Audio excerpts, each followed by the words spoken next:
Vivian, if you'd like to take a look and see and possible review, still a work in progress. So let me check it out, Vivian. Let me check out your shop right here. We have axes by Salvatore, restored and modified vintage axes and tomahawks. So let's see, we got some beautiful axes right here. These are really pretty. Wow, those are cool. So hatchet, camping axe, bushcraft gear, outdoorsman, survival. So pretty good keywords, but again, I would put more hatchet, axe, bushcraft gear, outdoorsman, axe, like that keyword right there. You can say outdoorsman, axe, outdoorsman, hatchet, and so on. We've got survival, modified hatchet, hand axe, splitting hatchet, backpacking axe. That's a good keyword. Find out what kind of person is going to buy this. Like who is this really relevant to? Gift for men. That's a great keyword. You can put that one closer to the front. That's a great keyword right there. And the pictures are pretty good. I like this one. So let's look at these pictures here. Great looking pictures. See, this is an example of how you can display your product and really make it look nice. If you got an axe, smack it into some wood and show it off. Get a good picture of it looking like that. And then you can see the nice leather sheath. Let's see if you have a close-up. I would also recommend getting a close-up on the sheath so that you can really get an idea of the quality of it and the rivets and all that good stuff. But overall, great looking pictures and a really good looking product right here. This hatchet and sheath are beautiful. So awesome right there. Could add maybe just a few more keywords, but overall the keywords are really good right there. And now let's see. So we've got axe holster. So for this one, axe holster, I would start with leather axe holster because that's what this is. I would get a little bit more specific. So I'd say leather axe holster would be my first keyword. And then we've got axe belt loop, leather tomahawk, or axe belt loop, hatchet holster, bushcraft, utility belt. Overall pretty good though. And then we've got the few different colors. Yeah, this is a great looking listing right here. Great. So when you have a great listing like this that you can sell a bunch of times, this is definitely something you can make and sell again and again and again. It's not a unique one-of-a-kind item. Then something really good to do is to go ahead and duplicate it and copy it and hit a few more other keywords. And this will also kind of help you find out what keywords are going to be the strongest for your new product, because you'll start to get, if you duplicate it 5 times and you put 5 different keywords at the beginning, you might all of a sudden find that one of your keywords really clicks and it starts to make a lot of sales. So I would suggest doing something like that when you've got a really good looking product like this one and you can duplicate it. Also go ahead and, post it onto Pinterest, post it on Pinterest, put it in some Facebook groups, tell your friends about it. Just get those initial sales off the ground and it can make a really big difference. So axes by Salvatore, Vivian and Salvatore. So we've got 12, we got tomahawk, steel axe, that one's great. So altogether, this is a great looking shop. I would just say keep putting them out there. And then, one of the other things that you can test is price. Now, I know this is a very special and it looks like an item that takes a lot of time to produce. But there is just going to be a lot of people in the market that aren't going to want to spend maybe $150 on a tomahawk. So if you can produce one that costs less, then you have a whole other chunk of the market that you can go ahead and target.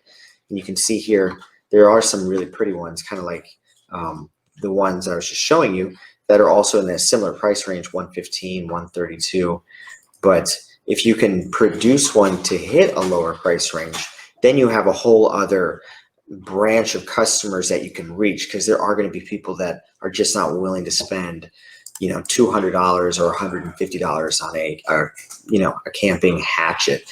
So that's my other recommendation. Make sure you have products for all different price ranges, all different types of customers.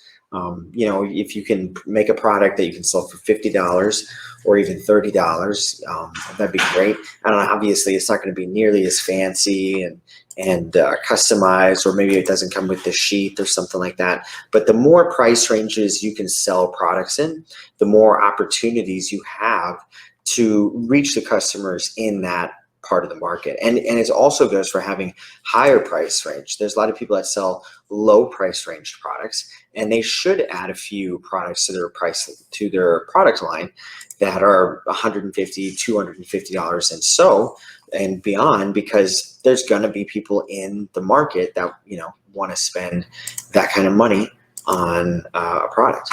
So let's go ahead and let's check out. Let me know what you guys think. Do you have any questions? Do you have any comments? Let's see who we got on here. We're going to check out Sue's shop next. Oh, cool. The names are coming in too. Julie McCalden. Thank you for commenting, Julie. This is so helpful. Wondering about social media strategy. Any pointers? Yes, my biggest recommendations is to get on Pinterest. Pinterest is I don't remember what the percentage is, but there is like an enormous part of a huge chunk of Pinterest pins are actually just Etsy products, and people love to go shopping on Pinterest. So let's look at like that one real quick, tomahawk, because I think tomahawks are cool, of course. So if whatever it is that you're selling, go ahead, put it out on Pinterest too. And with Pinterest, the great thing is it doesn't cost you money. Like if you publish a 20-cent Etsy listing, obviously it's going to cost you 20 cents every time you do it. But with Pinterest, you can pin the same product to Pinterest a whole bunch of times, 10, 20 different times, and just use different pictures. So for something like, you know, this tomahawk, for example, this could be a pin. That could be another pin. This could be a pin. So each of these 10 or so images could all be individual pins, and they could all be hitting different keywords. It could be hitting hatchet, camping axe, you know, custom hatchet or hatchet art, backpacking axe, all of these different types of keywords. So Pinterest is the best. Pinterest is going to give you the most free exposure for your products, and people like to use Pinterest for shopping specifically. So it's a really great platform. You're more likely going to get results from Pinterest for the time invested, more from Pinterest than probably just about anything else. You see right here, so I'm looking at the tomahawk keyword on Pinterest. You see this one right here. This is going to Etsy.com. This is going to take me straight to an Etsy listing. Sharp Axe Crafts. They got this really beautiful axe right here.